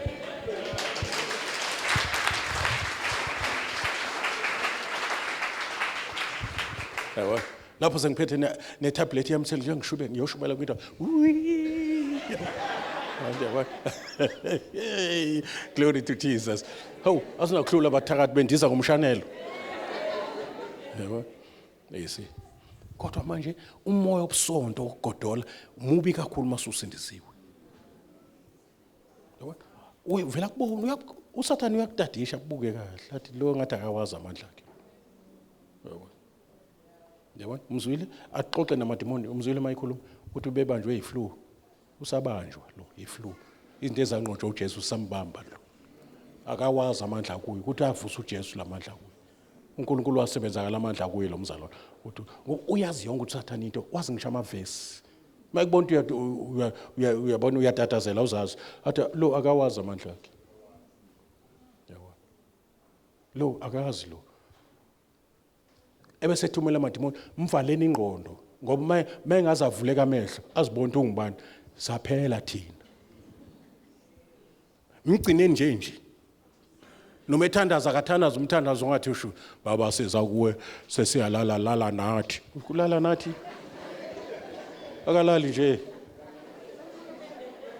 yangithi yena ubhizi usuwela izithe ebumnyameni lala nathi baba ngoba manje uzothi umthandazo wasesontweni lo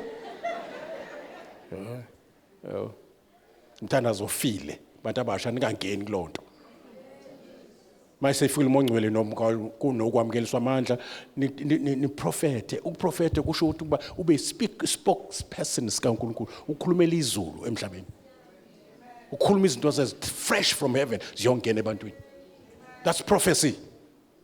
And then when prophecy comes, uNkulunkulu uyayifakazela iProphecy with signs and wonders. Futhi mayibantu abantu abasha ihambile lonto. Bangibuka nje bebela nje wonke umuntu beze abanye ngoba bephusha uma nobaba bazi siswela benziwa isikhathi. Bala.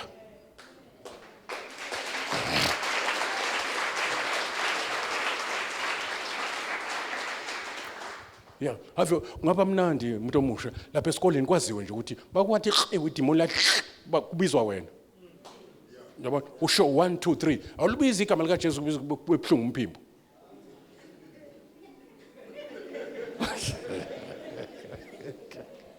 Yabona kubuhlala usebukhoneni benkosi uhlala emthandazweni. iAK47 yakho ihlala igcwele inhlamvu. Yabona manje mawuthi nje in the name of Jesus mawuyinika abantu abasha ke into bazoyithatha nje uyisho abezoyiphungula. Umongcwele ungitshelile ngakho. And most of the time abantu aba-active abangama-active characters in the Bible were young people. The first one was young people. The one who died for us was a young man. So abantu uNkulunkulu akhulumile ngabo uthi ensuku uzogcina uzothula umoya wakhe phezulu kwabo. They are here abanye bangibuka vele abanye kade beyithandaza ngiyaconfirma nje kubona njengoba belana.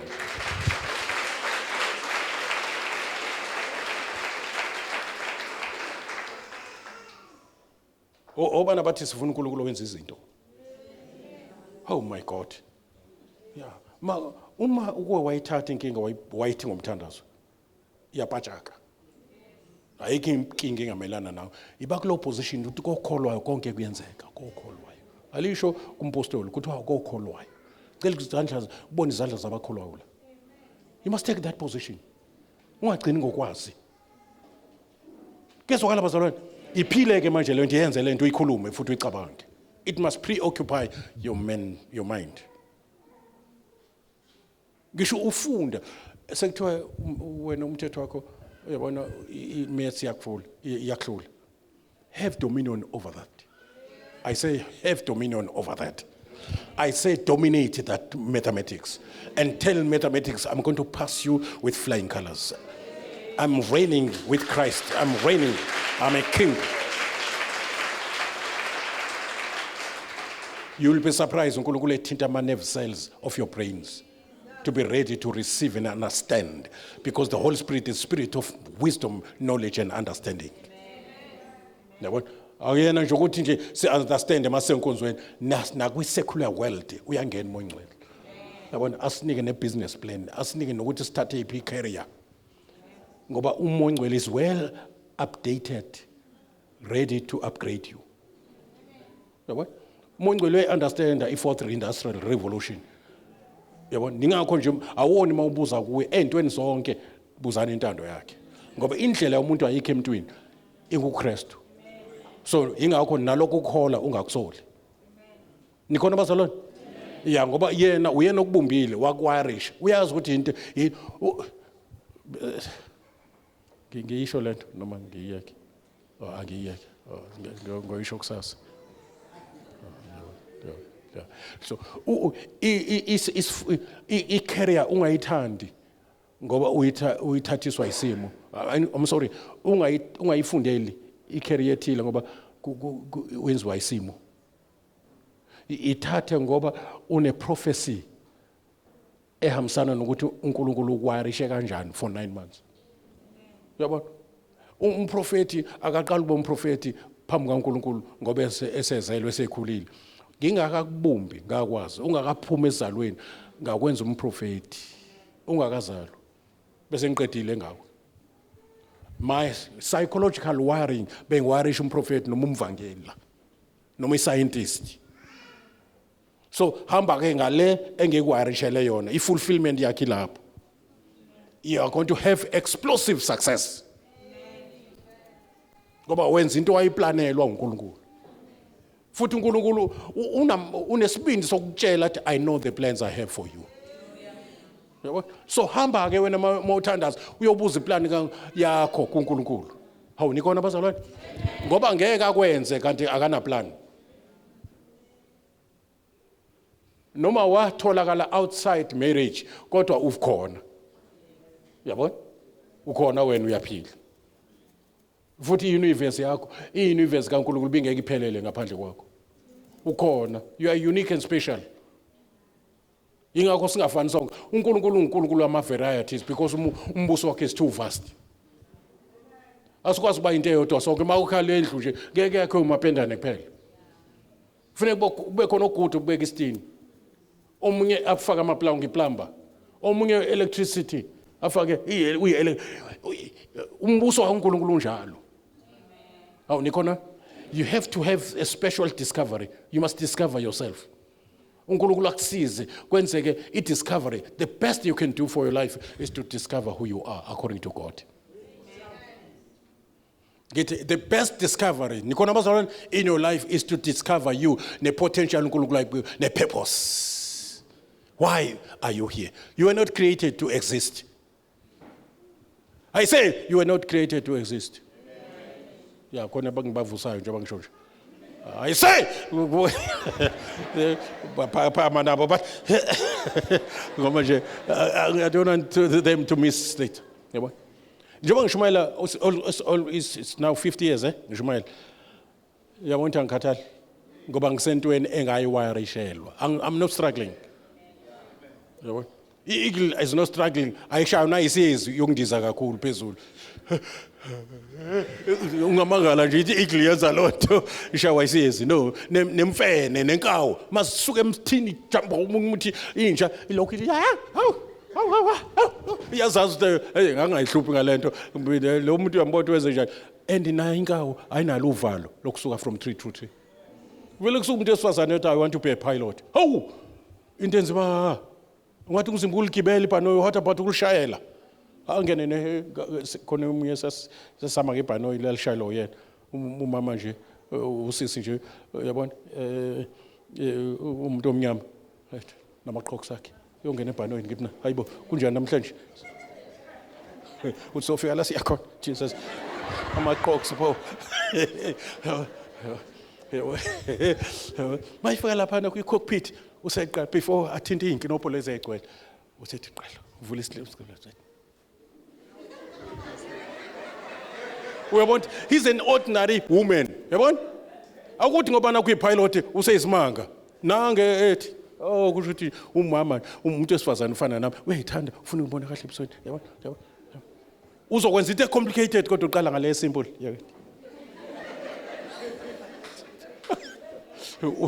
kimina kutolike ukuthi no he's not born from stars umuntu esifazana njalo bonke nayizwa lonto uthe mayiqeda waqhafa into yakhe wayibeka lapha waqala wathinta ngaze ngadideka ngisazi ukuthi beyithinta lapho kushanga 747 Boeing 747 yabona see bayawela baye ko Malaysia baye ko China bendize emoyeni fica sekuhlele umuntu esifazane newiki yakhe. Why? Because he's wired. Akanalo uvalo. Hello, malithi bhano. Hey, pilot enjalo. Lord. No, manje nathi we have been wired. Besides what we are wired for a purpose. La emhlabeni we are also wired. We are new creation. We are wired for miracles, signs and wonders and we are wired for victory in the name of Jesus. Sidalelwe imisebenzi emihle ukuthi sihambe ngayo.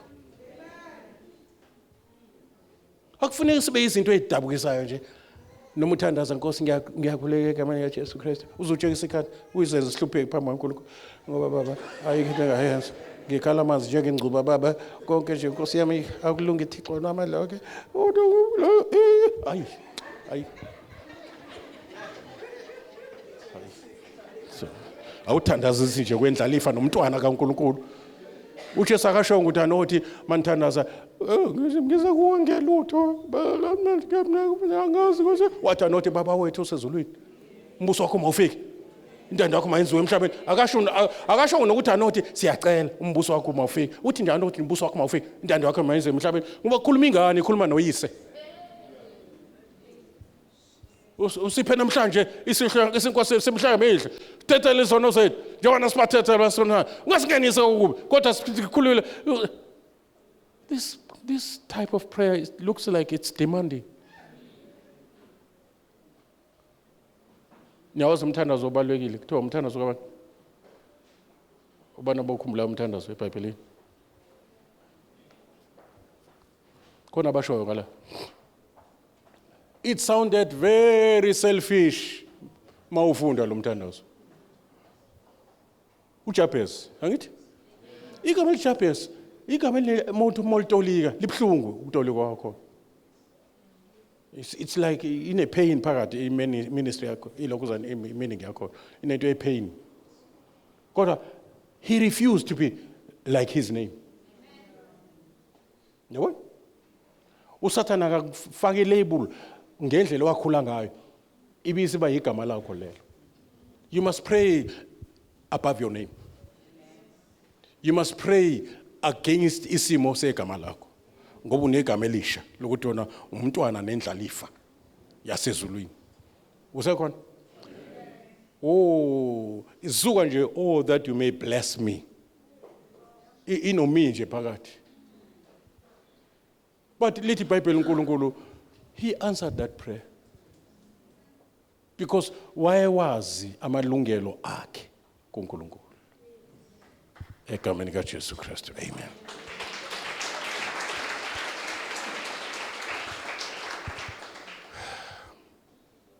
Singena enkonzweni yokukhumbula inkosi bazalwane. Kodwa ke obani abasizakalayo kulezi zinto engiyikhulumayo. Nenze njani niphakamisile noma obani abathi umoya ongcwele uzosiza asenzise lento eshoyela. Angasokonze lapho manje le ndawo izogcwala ngabantu abazelwe yini.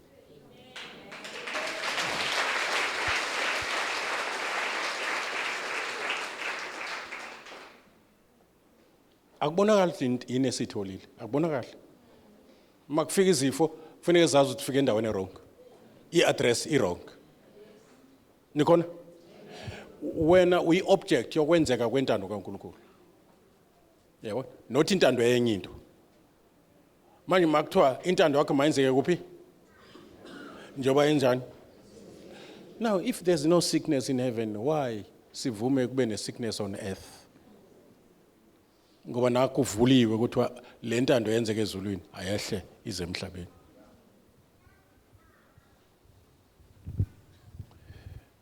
Sicelo baba beze phambili. Ngicela ke sivala amehlo. Father, we thank you. We thank you for your word, Lord, esivuselelayo. We thank you, Lord, for what you are about to do empilweni zethu nangeempilo zethu. We are the light of the world, salt of the earth, to season lomhlaba onje. We are the hope. You are the hope ngathi emhlabeni. Ukuze abantu kusami babone wena bazombona kithi. Egameni lika Jesu Kristu uvalo phansi, ukuzeya phansi, ungabaza phansi, ukubheka emuva phansi, ukubheka isimo phansi. Amehlo ethu awube kuwe nguba uwe umqalisi nomphelisi wokholo lwethu. Uma sibheke kuwe amehlo ethu ayakhanya. Uma sibheka kuwe kuvuka amathemba. Uma sibheka kuwe Nkosi yami njengabantwana baIsrael ababheka inyoka yethusi, upoison wenyoka ezibalumayo, uNkulunkulu engcwele awabusasebenza, ubanjwe isihlungu senyoka yethusi. Nathi uJesu elenge siphambanweni njengenyoka yethusi. Siyambheka kuphuma izifo, siyambheka kuvuka amathemba, siyambheka kuvuka ingoma entsha. Siyambheka Nkosi kuncibile kusizi. Siyambheka Nkosi sibone into zethu sifihliwe kuye. Siyambheka sibone uSathane enqotshiwe lapha kuKristu. Siyambheka Thixo namandla ethabatha izono zethu nezifo zethu. Siyambheka sesingena zifo sezithathwe uJesu ngemivimbo yakhe. Siyambheka enqotshiwe lelo nyawo olwanyuko ileso sithende salonywa inyoka isona esichoboza ikhanda lenyoka. Sathane ikhanda lakhe lichotshoziwe akasabusi. Hallelujah. His headship, his strength, his authority has been crushed. Wephucwa nekhala bezithembile, wathelwa ngehlazo obala. Wasiholela uJesu odwendweni lokunqoba. Egameni kaJesu Kristu, we celebrate that. We celebrate the cross. We celebrate the message of the cross. To those who are perishing, it's foolishness in the Indaba kaJesu owasifela esiphambanweni. Hallelujah. To them that believe, it is the power of God unto salvation. It is the power of God unto salvation. It is the power of God unto salvation. It is the power of God unto deliverance. Deliverance from the oppression of the devil. In the name of Jesus, the yoke is destroyed and the heavy burden is removed because of the anointing. In the name of Jesus Christ of Nazareth. If God be for us, no one can be against us. Egameni kaJesu Christ, we are seated with him far above principalities, powers, and rulers of darkness. In the name of Jesus, we are not above the devil, we are far above him. And the name given to us, Lord, is the name that is above all other name. Any name that is named must bow down before the name of Jesus. And we are agents of that name. We'll make sure that we enforce that victory over the defeated, reminding the devil that we were defeated 2,000 years ago. Jesus Christ being our substitute, representing us as the last Adam. We started there to defeat the devil when Christ was, hallelujah, taking a form of a man. We were fully represented in Christ. What we did in a proxy 2,000 years ago, we are ready to do it now. We are ready to do it now in his name. We are ready to tell the devil, get out of this family right now. And then we are ready to from the Holy Spirit. Hallelujah, that boldness, that wisdom, hallelujah, that revelation of what we are, who we are, what we have. Hallelujah. Amandla kithi osebenze ngawo baba uvusa uJesu kwabafileyo. Devil is a liar. We have that power. Devil is a liar. We were waiting for feeling the power, and yet we were mistaken. It is taken by faith. We have that power by faith, not by feelings. Whether we feel it or not, we have the power. The power of the Holy Spirit, the power of the blood, the power of the name, and the power of the word of God. Elitis lakho alibuyela kuwela ngawenzanga umsebenzi. Walithumela Nkosi yami laphuma lo Lazarus kwabaleka ukubola kwabaleka impethu. That same word is with us. He is the same yesterday, today, and forever. You are a present help in trouble. Uthe Nkosi yami ngibize ngosuku lenhlupheko. Mina ngizokhulula wena ngidumile. You are still the same. You are an immutable God. God that never changes. Siyashintsha singabantu kodwa awushintshi wena. Kuyodlula izulu nomhlaba nezulu lakho alishintshi. Bana mahlonke we are holding firm. We are holding strong to the word of God. We're looking to Jesus. Sibheka into ezingabonwa ezikhona by faith, because into ezibonwa eziphuma kwezingabonwa. Into ezingabonwa Nkosi yami, hallelujah, yezilawula ezingabonwa. We can move a situation and change isimo sempilo ngento engabonwa. The name of Jesus, the blood of Jesus, the word of God, the power of the Holy Spirit. Things are forced to change. If we say to the mountain, according to your word, be removed and be thrown into the sea. That's a type of an insoluble problem. Perplexities, problems without solution. They must obey us. They must move. Right now, we are rising and shining, for the light has come, and the glory of God has risen upon our lives right now. In the name of Jesus, devil is a liar. Let the devil know that we are the sons of the Most High God. We are more than conquerors in all these things. Hallelujah. Many other afflictions of a righteous man, but the Lord delivers him out of them all. Not a single bone can be broken. In the name of Jesus, hallelujah. We are receiving power. We are glory to Jesus. Hallelujah. We are stirring up the gift. We are stirring up the power. We are activating the power of the Holy Spirit. Hallelujah. By the end of this week, it will be known that Jesus is alive. Jesus has risen from the dead. In the name of Jesus, we are his agents, the agents of his glory, the agents of the mighty work, the suddenlies of God. Now is the time. Now is the season. Hallelujah. Let's put our hands together and give him all the glory.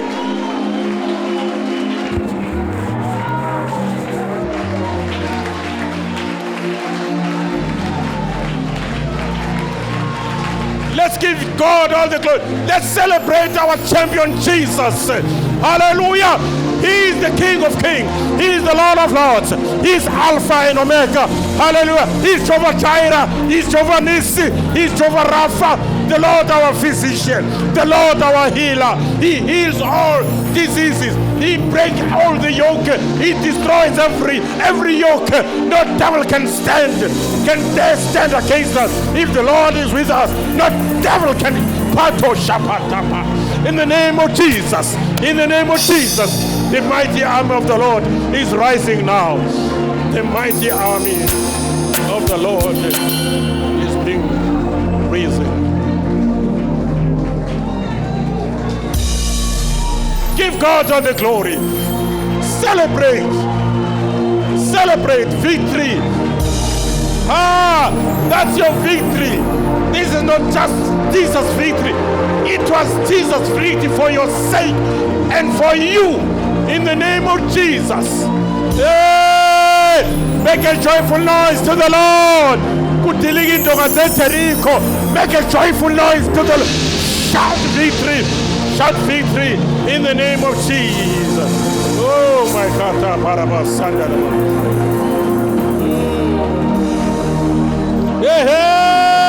Abayibonayo lento nabayibambayo lento sebeya celebrate abasalindi sebeya celebrate. Hallelujah.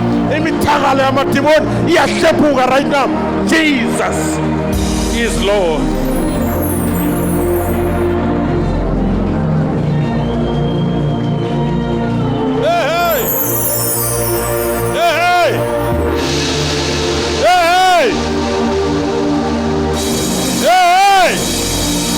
Izifo ziyasha, izifo ziyabaleka. Awuzuphuma nalezifo la, awuzuphuma nalezifo za, awuzuphuma nalezi inkinga la. Unamangu Satan.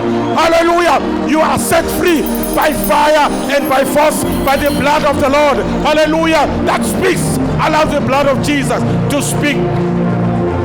Allow the blood of Jesus to speak. Jesus is Lord. Jesus is Lord. Hey! Jesus is Lord.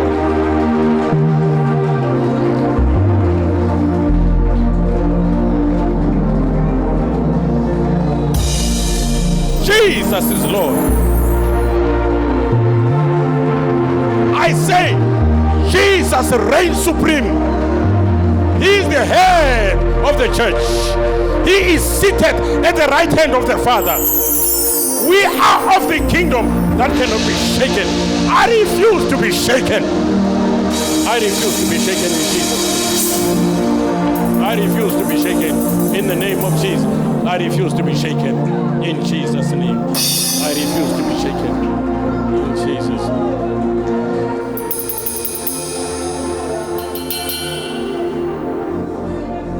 Awusibongele Mama Hlaba namongcwele khumba. Ngingizwa ispirit celebration imithangala iyawa. Konento enzakalayo Jesus.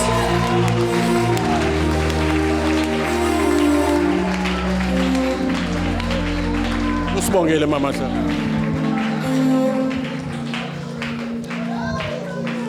Siyabonga Heavenly Father. Siyabonga, siyabonga, siyabonga.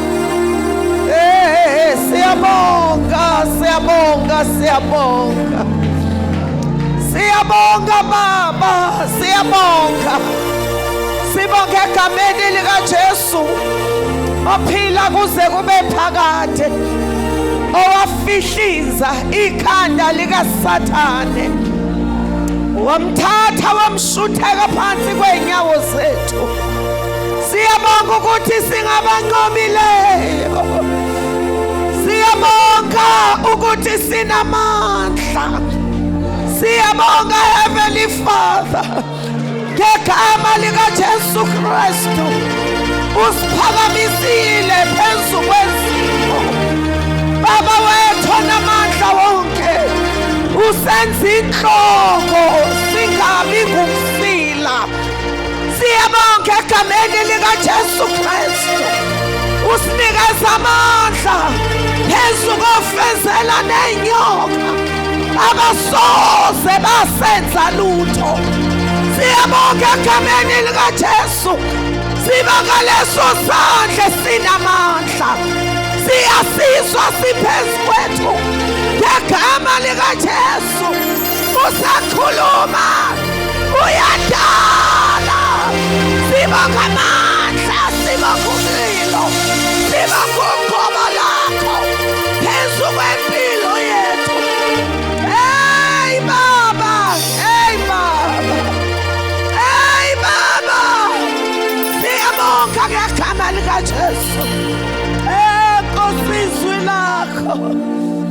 uligarantile wathi alibuyeli kuwe lingawenzanga umsebenzi. Khulumile udalile nobe buthakathaka uthi nginamandla. Jesus, siyabonga Heavenly Father. Nkosi yami, ngisho njalo inhliziyo yethu vuso wakho umsebenzi. Nkosi Jesu,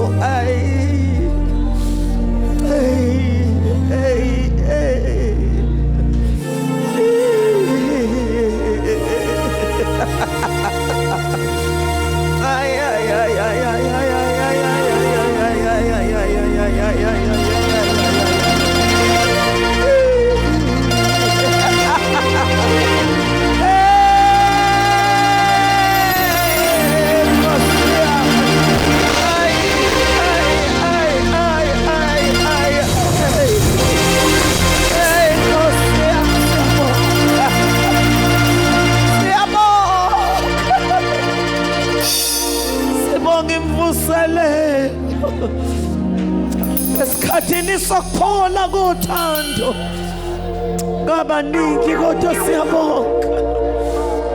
Siyabonga Heavenly Father, kaze uhlanganisa abantu. Nkosi yami kanti awunayo injongo. Siyabonga, siyabonga. Dumo lonke lifanele wena wethu. Wehla wahlala phakathi kwethu wasivulela inhliziyo yakho ngathi. Baba, Baba,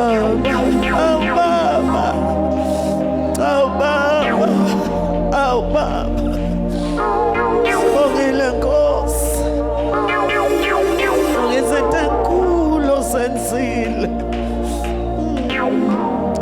Busisa umkhonzo wakho, lubusisa ifa lakho, dumo lonke silibuyisela kuwe. Nkosi yami, amandla ubukhosi fanele wena. Ake simshayele izandla zidizevayo. Glory to Jesus. Shaya izandla zakho ngabokholwa ukuthi izwi nezwi alikhulume empilweni yakho. Wow, hallelujah. Lidalile ngoba umekhuluma uyadala. Alibuyeli, buyeli ngawenzanga umsebenzi. Shaya izandla zakho kakhulu ngoba inqabile. Ikhonyama kaJuda inqabile. Glory, glory, glory. Thank you, Father. Jesus.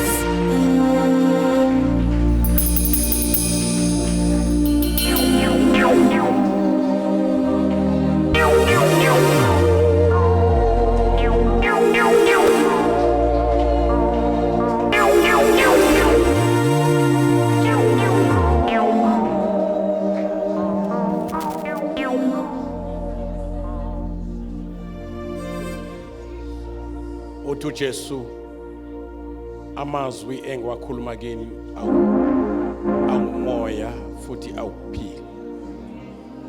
Now kuthiwa nginitshele ke, as you were receiving the words, the prophetic words from above, you are receiving the spirit of the word. You are all having a special anointing. For all of you. All of you. Woo-hoo-hoo-hoo. Jesus, all of you here. The anointing of the Holy Spirit is upon you all. Hey. And that anointing is accompanied by life. Life.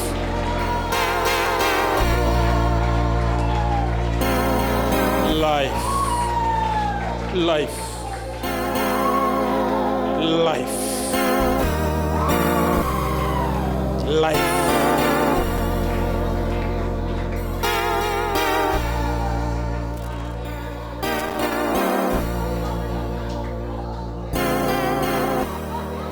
The anointing is upon you. And no devil in hell can reverse that. You will see visions. God will reveal things to you. God will manifest and glorify himself through you. Wherever you go,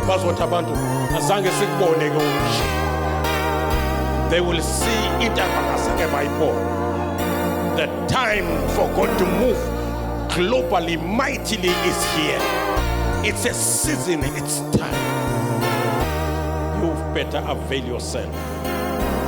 You will see God doing wonders in all aspects, not only spiritual, psychological, financial.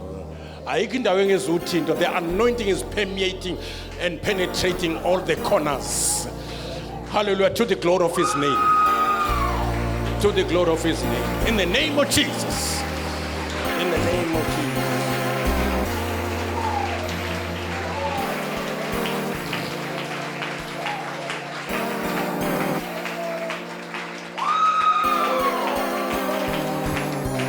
Kudilika emithangala izinto ebezimphambili kwakho njengentaba ziyawa phambi kwakho.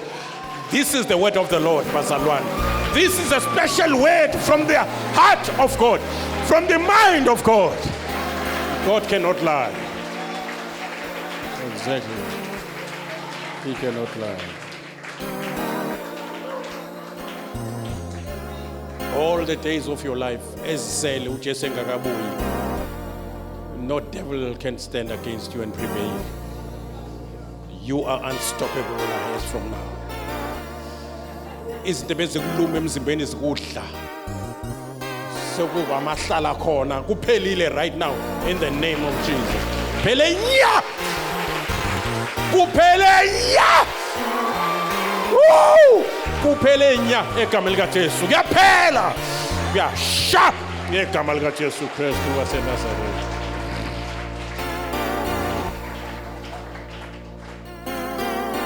Hamba ngalamandla onawo.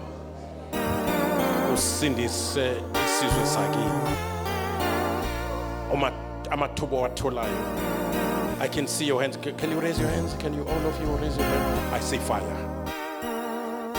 I see flames of fire out of the, you know?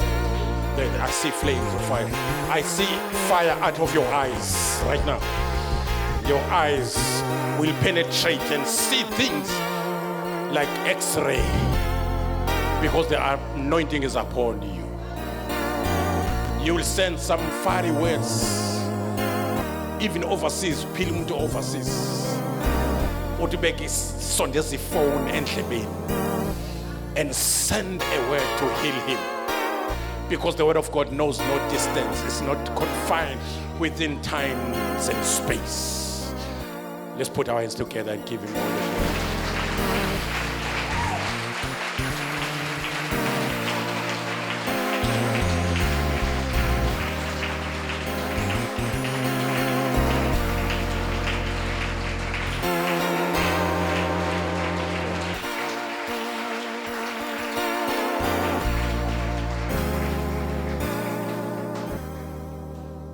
Sesongena endleleni senkosi to seal everything. Lezi uNkulunkulu azehlisele kungabikho demon ezontshontshwa. We are sealing up, we are closing ngalesidlo. Siyavala siyakhiya in the name of Jesus.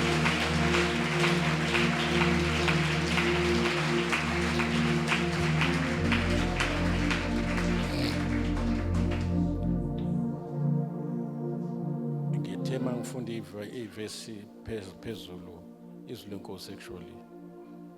Ngikakhumbuza ibandla ukuthi ekufikeni kwethu phakathi kwenu asizishumayelanga thina, sishumayela uKristu. Asinakhalanga kithi, sinakhele kwidwala the rock of ages Jesus. Ngase ngifunda ivesi lapho Paulo sekhuluma nabazalwane baseFilipi. Uthi ke njoba nilalele kusho ukuthi ifundiso nginifundisa zona ngisekhona kakhulu uma ngingekho phakathi kwenu. Yamuzwa kakhulu. Yeah. Lapho kuvela khona abantu abathola umahlaba nabathola uJesu. angibasoli nabo mama usemncane enkosini usondela kakhulu ngisho ichwane lilandela unina mase likhula bese liyakwazi nalo ukuzibonela ukuthi lenze njani but kakhulu masingekho phakathi kwenu kusekhuthalelana ukuhlangana kakhulu masingekho phakathi kwenu nizomuza uNkulunkulu enyakaza kubonakala ukuthi kanti lento is not about uMahlaba noma Mahlaba, it's about Jesus. Sinika uJesu zange sinike thina sizitsha nje eziphethe uJesu namathelani kuye ehlalani kuye nimkhonze ngokwethembeka kunezinto ezitholakala ngiyabona akufanele kube nesizathu esiqinile ukuthi ungakwazi ukufika enkonzweni ukhonze online nebhola zwali kahle mawulibuka ngcono mawulibuka estadium ngoba you catch the spirits akhona. Now ukukhonza kumiswe yizwi lenkosi ukuthi sikukhuthalele ukuhlangana ngoba sihlangene siyakhuthazana siyakhana siyavuselelana ishayile isandla ke lonto engisho umuntu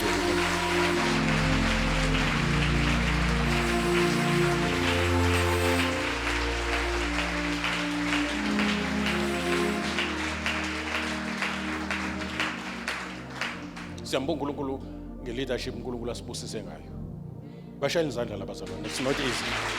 It's not easy. It's not easy. It's not easy. It's not easy.